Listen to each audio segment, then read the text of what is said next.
The work of this church in the world is realized through the generous financial support of all who call this place home. Along with the gifts and time and talent, ours is a shared ministry. You have a role to play here. Church membership is open to all. For more information, go to uusf.org.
is the custom of this congregation on occasion, we are recognizing at the start of our service that longtime member Barbara Mason died recently. Barbara had moved to Ukiah about 12 years ago and had some health struggles in recent years. And so we will extinguish a candle in honor of her life. But sadly, that is not the only candle we will be extinguishing. This morning, we will be extinguishing a candle for Ian Mouser. While on a cross-country bicycle trip, Ian, who is the son-in-law of Jack and Betsy Darr, husband of their daughter Karen, was struck by a pickup truck and died in Arizona, leaving Karen and their 6-year-old son, Jude, behind. Ian was the beloved founder and director of the nonprofit My Voice Music, which through music touched the lives of more than 14,000 youth in Portland, most of them in treatment facilities, foster care, and similar circumstances. So this morning we extinguish a candle in honor of his life. Our thoughts, of course, are with the Darr family. We hold the loss and the struggle, and for those of you who want to reach out, the ways that we can support them, as we will be in the weeks ahead. And I want to welcome all of you who are here in person, and everybody who's joining us from our live stream places, and all the ways and corners of the world to which they reach. If you haven't already, you can download the order of service if you want to follow along in the worship from home. I want to thank everybody who made this morning possible, from our musicians to our tech crew, the RE teachers who are leading our kids and youth this morning, our building staff, everybody. We have, as you know here, a requirement to just show up, but bring proof of vaccination. Just wear your masks throughout worship, if you would, and try and keep some social distance. If not for yourself, then for the person around you, since we don't know everybody's circumstances. And our incredible COVID advisory team, which is made up largely of healthcare professionals, epidemiologists, public health nurses, people with lots of experience in biotech, they have decided that right now they feel like it's safe enough that if we exercise social distance and put our masks on when we can, but otherwise have them off, that we can have coffee hour, which seems so silly and so fantastic. I know, it's funny what we're grateful for, but I'm super grateful for coffee hour. So those of you who feel comfortable, and again, it's up to everybody's sense of your own safety and comfort, please join us. And please also, there are stickers. I can see some. I don't know if you want to stand up, Kathleen, and show everybody your sticker, but there are stickers that green is, I feel comfortable, come hug me, and yellow is, I'm still kind of navigating my way, and red is please keep social distance. So just look around for people's stickers, and that'll give you a sense of how to be especially attentive to one another as we navigate this transition and this time. This Sunday's service is a little bit of a dive into the exhaustion that I'm hearing about and feeling myself in the world, and how we can make some sense of it and hold one another through it.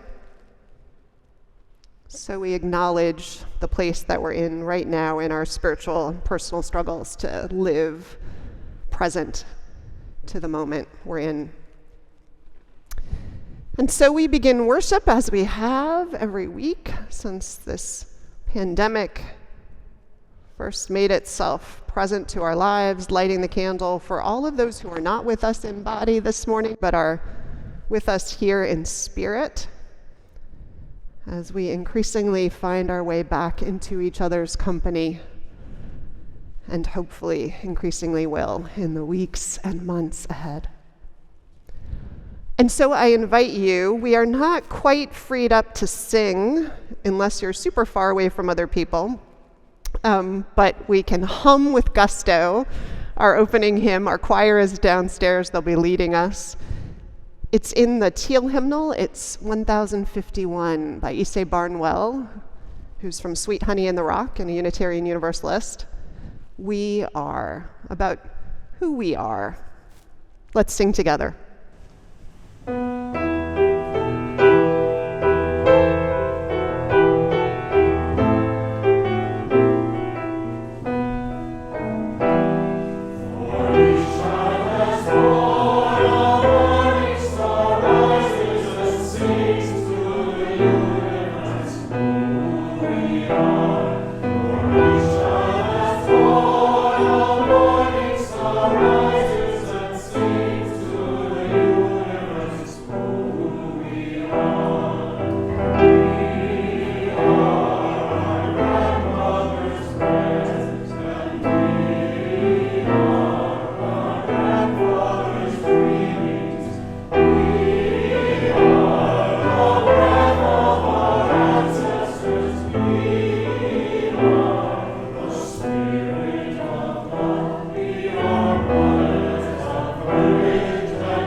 Please join me in lighting the chalice. The words are found in your order of service. We light this chalice for the light of truth, the warmth of love, and the fire of commitment. We light this symbol of our faith as we gather together.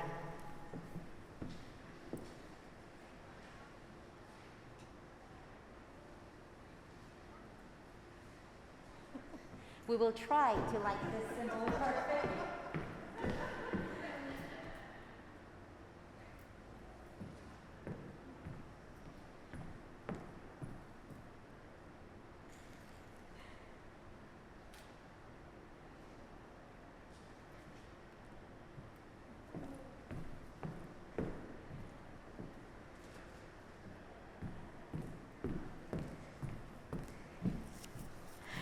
Hello, I'm Magaloni Ramos, a worship associate here at UUSF. If this is your first time watching, thanks for joining us. You can follow along in the order of service, which is available in the description of this video and is emailed to everyone who receives our newsletter, which you can get by signing up through a link to our connection form that is in the order of service and video description. The order of service also lists upcoming events and links to opportunities to connect, including our Zoom coffee hour, which takes place after the service. Please join in anything that interests you. Those who are with us in person today can join in a real live coffee hour in the courtyard.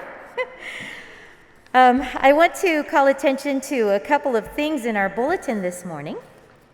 The Pagan Interest Circle will draw this Wiccan year to a close with a chance to experience UU paganism through song. Join them in Viral Space October 23rd at 7:30 p.m. To learn more, you can contact Betsy at betdar@gmail.com.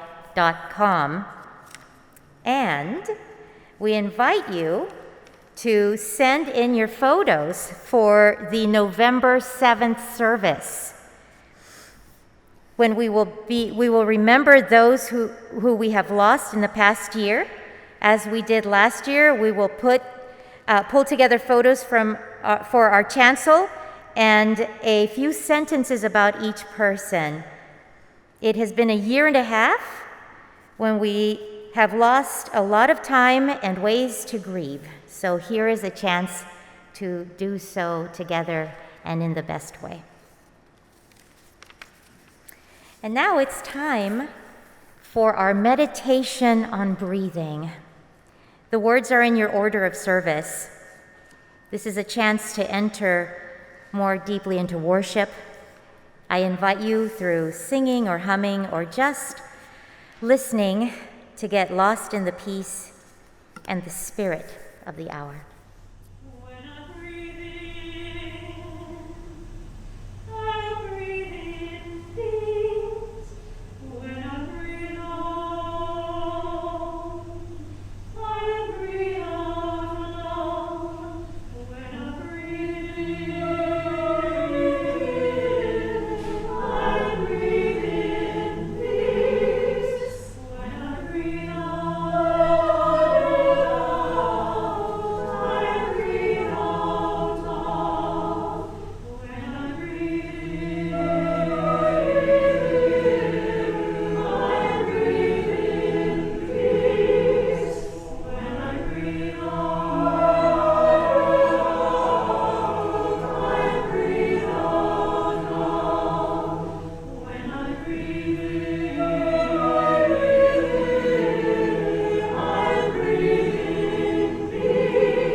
And now, as a community not bound by a creed, but by the promises that we make to each other, let's say the words, some of those promises, in the words of our covenant.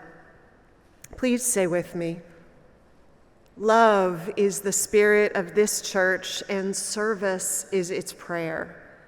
This is our great covenant, to dwell together in peace, to seek the truth in freedom, and to help one another.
Recognizing there is human suffering all over this world in the course of natural and human catastrophes, we ring our gong today in honor of 3 such places of suffering and struggle. We ring our gong first, as we have since July of 2019, for those lives held and those lives lost in federal custody in our detention camps, and for the ongoing dismissal of lives at our borders that contribute to the mounting trauma and the long history of xenophobia, racism, and humankind's inhumanity to one another. We ring the gong 7 times for this week of days in which human dignity has been dismissed, and for our responsibility for that as citizens of this country. We ring our gong additionally once for those losses this week to COVID-19. This week, 44,616 people died of COVID-19 globally, 8,887 in the United States alone. We hold in our hearts all of these losses, lest the numbers numb us to the human toll of the virus. And we hold with gratitude all who are working around the world to produce and distribute vaccines and all other efforts to support greater health, survival, and immunity from the virus. And the reminder that none of us will be completely safe until all of us are protected. Finally, we ring our gong once for Indigenous people on this continent and around the world, for lands taken, language and culture under attack, and for resilience, survival, and the long fight for justice and restoration. So much to remember and hold. May we keep those we have named and their loved ones in our thoughts and prayers, and may we ease the tide of human suffering this coming week, howsoever we can.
Now let's make some space for ourselves for a time of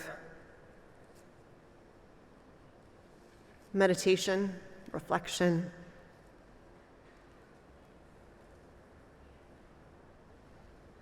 In a world of separateness, we come together In a world of busyness, we halt in reverent witness to the sacred. In a world of noise, we hallow time for quiet and reflection and listening.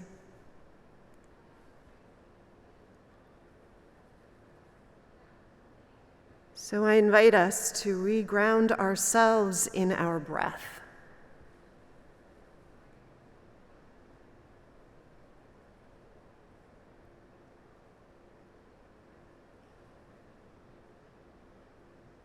To grow more aware and present to our bodies, to where they touch the earth today in this moment, where they press up against a chair or a bed or a pew, or the air.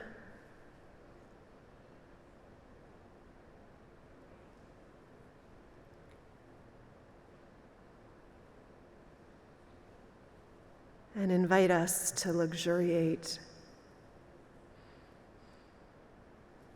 in some quiet together.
And now coming gently out of silence, and the peace and the presence we may have found there,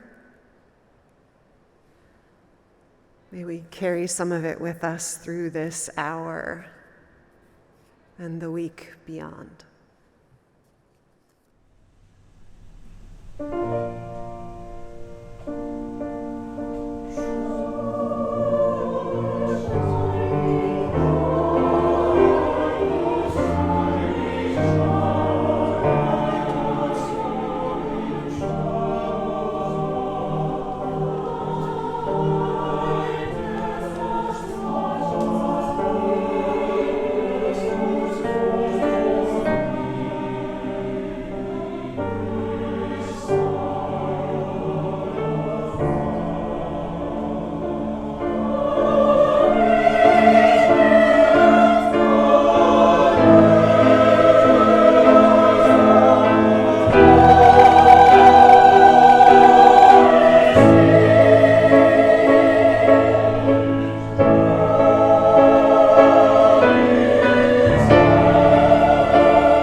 When my son was in kindergarten, he created a game. He would gasp and fall to the ground. Sometimes he'd pretend to moan as he lay there, or he'd call for help dramatically in a feeble voice. Eventually, another child would notice him lying there on the playground and run over to check on him. My son would be ready with some wild story like he was a pilot whose plane had crashed, or he'd been gored by a dinosaur. Whatever the calamity was, it was always made worse when they would discover that he had twisted his ankle and he couldn't walk. Delighted by the ghastly story, the child that found him would start calling excitedly to the other children in the playground for help. And before long, my son would be surrounded by children trying to carry him or drag him to the hospital, which, of course, my son made sure was sufficiently far away to make the journey absurdly impossible or difficult. I was always amazed at the enthusiasm with which the children would respond to the call for help and how heroic they would be as they improvised their rescue. No measure was ever too much, and no idea was ever too outlandish if they thought there was any chance they could save his life. Occasionally, one child would take charge and order the others about, and the subordinates would happily comply. But usually, they would act together without any direction. It made for a lot of fun and busy afternoons. Thankfully, it was always just an imaginary injury. But isn't it remarkable that at 5 years of age, my son had instinctively figured out that vulnerability can be a gateway to community?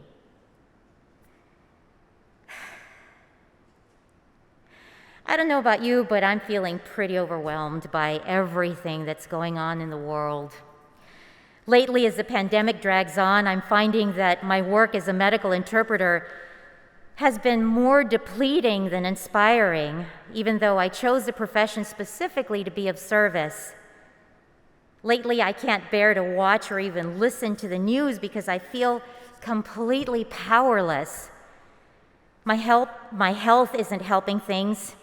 In spite of getting the third vaccine, I was unable to attend Vanessa's installation, and I'm really bummed about it. In spite of the successful vote, the work we did to pass the 8th principle dredged up a lot of past trauma and left me with spiritual whiplash. And to top it off, my son went off to college. And while that's absolutely wonderful, his absence has left an ache in my mom heart. So basically, I'm lying on the ground, feeling guilty about lying on the ground, and I have no idea what comes next. So, let's play. And now our offering for the works and ministries of this congregation will be given and received. Those here in the sanctuary can give on your way out. Those at home can give by sending a check or using our online platforms. And I just want to let everyone know that last week we raised almost $800 for the Segurite Land Trust. It's our second offering that we took for them this year. So we're on our way to honoring their request for a land tax for the restoration work. It's exciting to be part of. Thank you.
So I just want to remind folks that I'm fully vaccinated and took an antigen test this morning, but that's not 100% protection. There are air filters down here and some pews. But if you don't feel safe or comfortable, just please move yourself to a place where you do.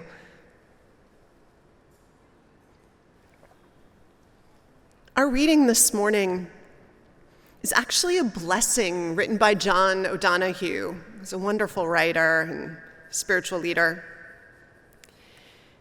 It's an invitation to people who, it's called For One Who Is Exhausted, a Blessing, and it really is an acknowledgement and an invitation to a journey for those who are feeling themselves depleted. And it was written before the pandemic. So I invite you to enter into it in that spirit of poetry and prayer. He writes, "When the rhythm of the heart becomes hectic, time takes on the strain until it breaks. Then all the unattended stress falls in on the mind like an endless, increasing weight. The light in the mind becomes dim. Things you could take in your stride before now become laborsome events of will. Weariness invades your spirit. Gravity begins falling inside you, dragging down every bone. And you cannot push yourself back to life. You have been forced to enter empty time. The desire that drove you has relinquished. There is nothing else to do now but rest and patiently learn to receive the self, the one you have forsaken in the race of days. At first, your thinking will grow cloudy and sadness take over like listless weather. The flow of unwept tears will frighten you. You have traveled too fast over false ground, and now your soul has come to take you back. Take refuge in your senses.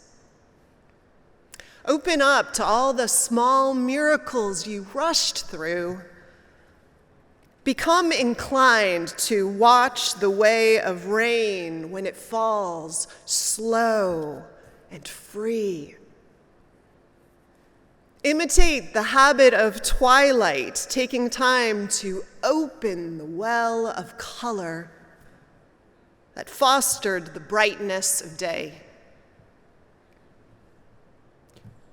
Draw alongside the silence of stone until its calmness can claim you.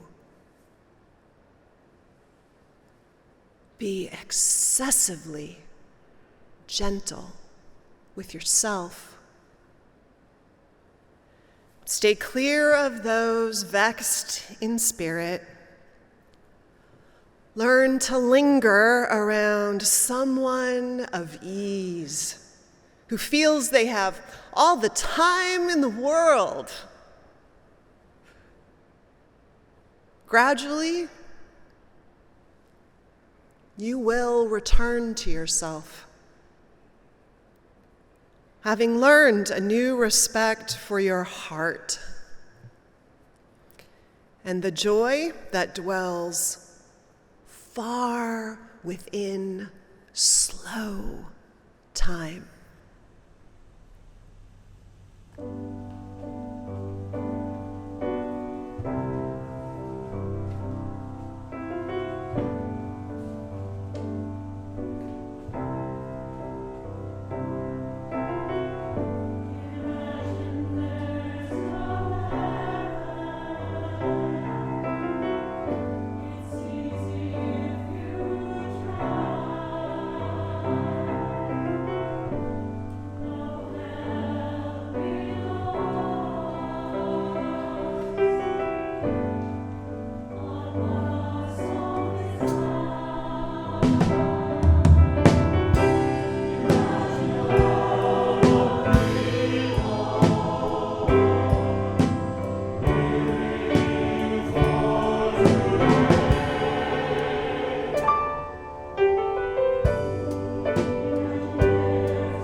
Well, this summer, after 3 weeks of vacation, 2 of which were spent doing as little as humanly possible, I returned home still bone tired. It was the first time in my life I ever remember returning home from vacation tired. And it wasn't just me. Lots of people said they were tired. I know, a friend said to the head of a health organization that she knows, "You've been asked to run a marathon, and now with the Delta variant on the scene, it feels like you're being asked to run one more." "That doesn't even begin to describe how exhausted I feel," the woman said. The Great Resignations, it was called, in April, when more workers quit their jobs than any month in U.S. history. And then the record was beat in July, and then again in August. And it isn't clear it's over. The UUAs, that's our denomination's Office of Transition, normally has one ministry position open in the summer, says the person who's run that office for over 2 decades, a decade. Keith said this year there were 16 that showed up in the summer. And although early articles said that this was all about tech folks who wanted more job flexibility or more pay, that doesn't seem to be all that the Great Resignations are about, or all that explains those who teeter on the edge of quitting. I mean, some of it is about re-examining life priorities, but I also think it's just about exhaustion. Folks who talk about trauma and who work in the world of trauma say that when you come out the other side, when you finally stop bracing yourself for hardship or surprise or horror of what's next and you relax, that's when it hits you. That's when you feel just how tired you are, when the adrenaline stops pumping and the eternal vigilance gives way finally to some chance to rest. That's when the feelings bubble up, the ones you had shoved down and locked in the emotional basement of your being, because who has time for feelings when you're just trying to survive? And it isn't ever pretty when feelings come out of the basement, right? A coach I'm working with said she's never heard so many stories of people being so hard on each other. And as happy as some folks are to be liberated from shutdown, is as angry and as frustrated, I think, as many of those same folks are, maybe ourselves among them, to finally feel and acknowledge how much time we have lost, how much life we have lost. Many of us feel like awkward human beings also coming out of social hibernation. I don't know, do you have those moments where you think, now stick out your hand and look them in the eyes and say, hi, it's nice to see you? Or think about church, how I don't even remember, when did we sit and when did we stand? And all those who have been working and caring for kids and working and pivoting and caretaking for others, a world around them revving back into gear just isn't possible and can feel overwhelming. All these feelings and all the ways that they're showing up. Yesterday, my husband and I realized that this week we had heard of 3 marriages of people that we know ending, announced that they were ending just this week. So, as Reverend McClay said at the installation, grace has to be in abundance and space and permission for people to be wherever they are, wherever we each are. Well, in the face of this, I've been reading and podcast listening and asking everyone I know for understanding of what exactly is going on in a post-trauma, post-pandemic landscape, and holding the question of what does it mean to hold one another through this time, and how do we move through it well so we heal and come back to ourselves. And it was in this quest that I came across a book by 2 sisters, Emily and Amelia Nagoski. Emily Nagoski is a best-selling author and sex educator and director of wellness education at Smith College. Her twin, Amelia, holds a doctorate in musical arts in conducting and is an assistant professor of music. And the book they wrote is about burnout. And it was super useful in finding ways to understand some of the exhaustion that I think so many are feeling, and it had larger gifts to offer too about making our way in this life in any circumstances, whole and alive to it. To begin with, the two sisters who grounded their conversation in science talked at length about how our response to stress is what contributes to burnout, and in particular, how we hold various stress responses in our bodies to the detriment of our emotional and physical well-being. Emotions, they argue, which I hadn't thought about until they wrote about it, aren't some abstract reality. It's not a thought, right? It's a physiological event. Happiness, fear, anxiety, anger, they're the reality, the felt reality of an experience that our bodies are having, this flood of neurological and endocrinological and physiological events. That's what a feeling is, of course. And when those events, when they're ones that are part of the fight, flight, or freeze response of stress, having them circulate in our bodies unchecked is not healthy. But it's what most of us do. When the stressor, the paper or grant that's due, or the colleague who's boorish, who we have to be in conversation with, or the argument is over, we tend to think the stress is over. I do, but they argue it's not. It's still in our bodies. And our bodies need certain signals to tell them that the stress is over and the stress response can complete. And those things that tell our bodies that we are all right, that we can go back to a restful, restorative place at peace with ourselves and the world, it's things like connections with others. People carrying you through the playground to the hospital. Laughter or calming practices like meditation or focused breathing, or best of all, a quick burst of physical activity. All that tell us we can let it go. And if we don't do these, the stress lingers, they say. It sticks in our bodies to our detriment. And if we do them, we live longer, we sleep better, we feel more vibrant and alive.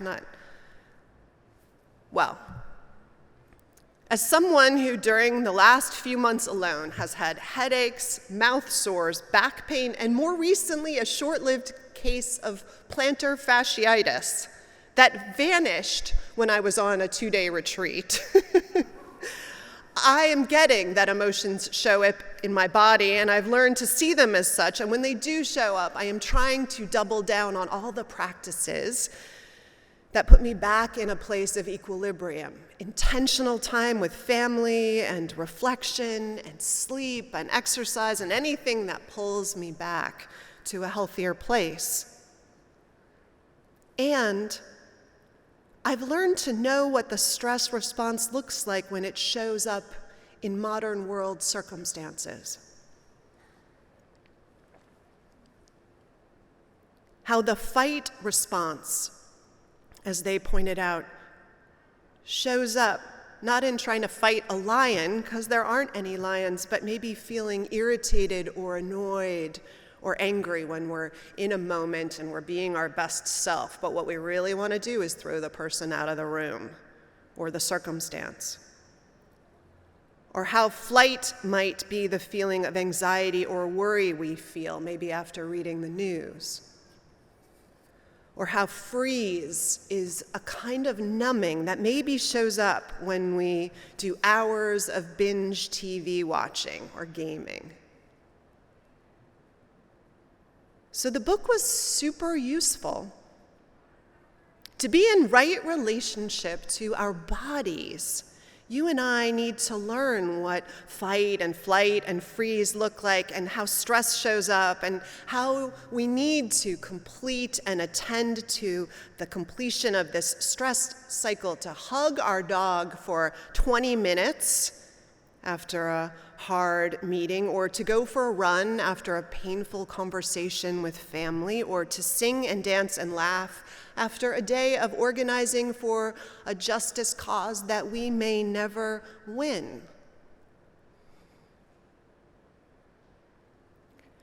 What I took most from them was this call to reawaken to ourselves, and in particular to our bodies as places of wisdom, and to feelings not as frivolous things for stoic disregard as a sign of our great virtue and willpower, but as crucial guideposts to these important kinds of self-understanding and self-care.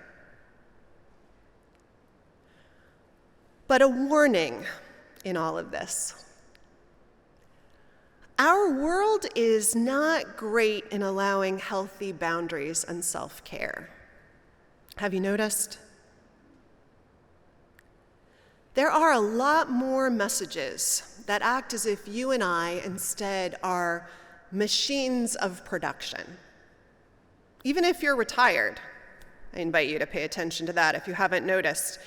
And how if to keep producing whatever it is we are producing in the world means crushing feelings into the corner and keeping them there, then do that.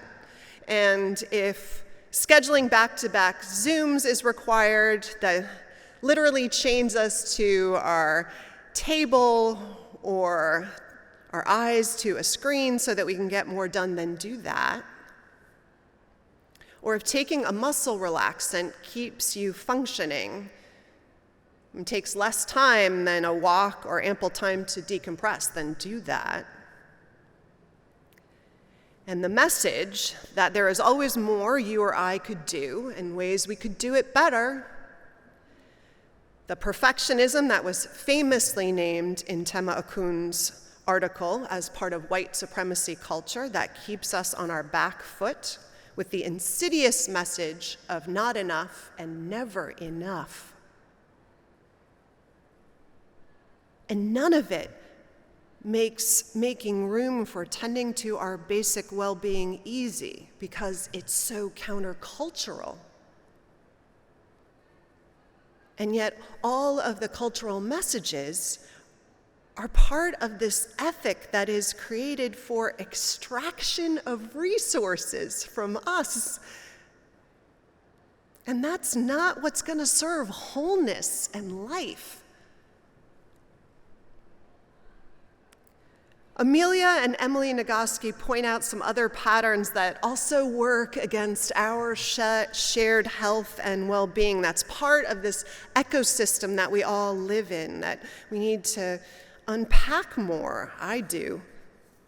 And I can't do them all justice in a sermon that isn't evangelical in length, but there is one piece of it that I did want to name because it ties so powerfully into the work that we've committed to as part of the passing of the eighth principle and our commitment to racial equity and wholeness in the largest sense. The sisters name work by this philosopher Kate Mann in her book, Down Girl, The Logic of Misogyny. Mann describes a system in which there are two kinds of people. There are, she says, the helper beings and the human beings. The helper beings are the ones who are told from birth that they should be endlessly selfless and kind and gentle and patient in giving themselves and all their being to bear to help the world. And the human beings, they're the ones whose job it is to develop themselves, to realize their gifts, to bring their full selves to bear on the world. And in an ideal world, of course, we are all doing both of those, a little bit of each in this incredible mix that makes the best of all of us possible. And of course, this is a highly simplified rubric and kind of imaginative in structure. And it's also true that at our unexamined worst through time, it is women and people of color who got told and still do that it's their primary job, our primary job, to be helper beings, whose needs were ignored, and if they brought up their needs or asked for them to be met, they were bad or selfish. And arguably, our Puritan ethics have preached that message to all of us in some form, but more so for women and people of color. And how much more likely to burn out for the helper beings in our world? How much less permission there is to do self-care to recover from that burnout. So it's not really surprising that our teachers and our healthcare providers and our ministers and all those who are out in the world in a helping profession, that they are resigning in record numbers. Drawn to professions, these are the folks who inherited an ethic that in pandemic times was impossible to live into, more so than ever. And maybe the only way that we could see our way through was to resign.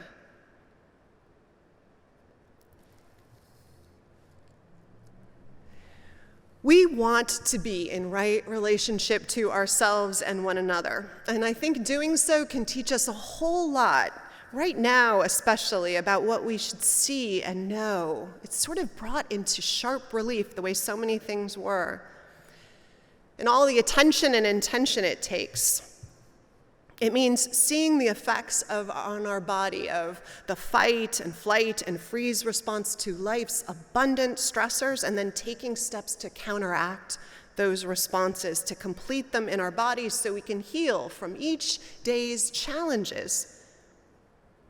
It can mean paying attention to these layers of social norms, many that are part of patriarchy and white supremacy culture, that make it harder for some people to survive the basic stressors and challenges of life whole. And how it might be that we create space and grace for those folks, but really for all of us, to do this work of being in a world where the norms reinforce the idea that you and I are not human beings, but we're modes of production. And to be increasingly attentive to not seeing some people, any people in this world, as there to serve others, but instead that all of us see ourselves as brought here to serve one another and to realize our deepest selves. So when one of us falls down on the playground of life for real, when we need to stare into space and we feel guilty about doing so,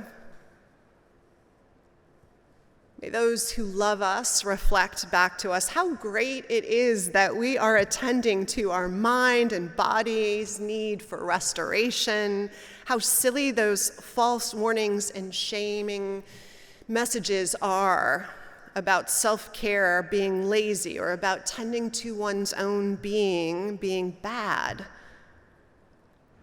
May we know that our life is about caring for others, but also much more than just about caring for others.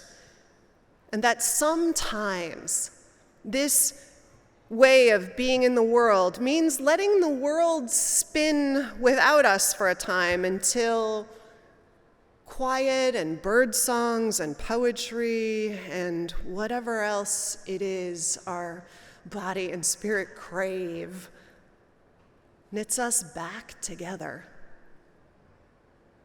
back into right relationship with ourself, and then the world. And may all this be some of what we learn in this hard moment, in this exhausting chapter of life, that we learn to be good to ourselves. May it be so for all of us, for all of you, my beloveds.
And now in our comings and our goings, may the light of love shine upon us. Out from within us, be gracious unto us and grant us peace. For this is the day we are given. Let us rejoice. Be glad in it. Amen.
The work of this church in the world is realized through the generous financial support of all who call this place home. Along with the gifts and time and talent, ours is a shared ministry. You have a role to play here. Church membership is open to all. For more information, go to uusf.org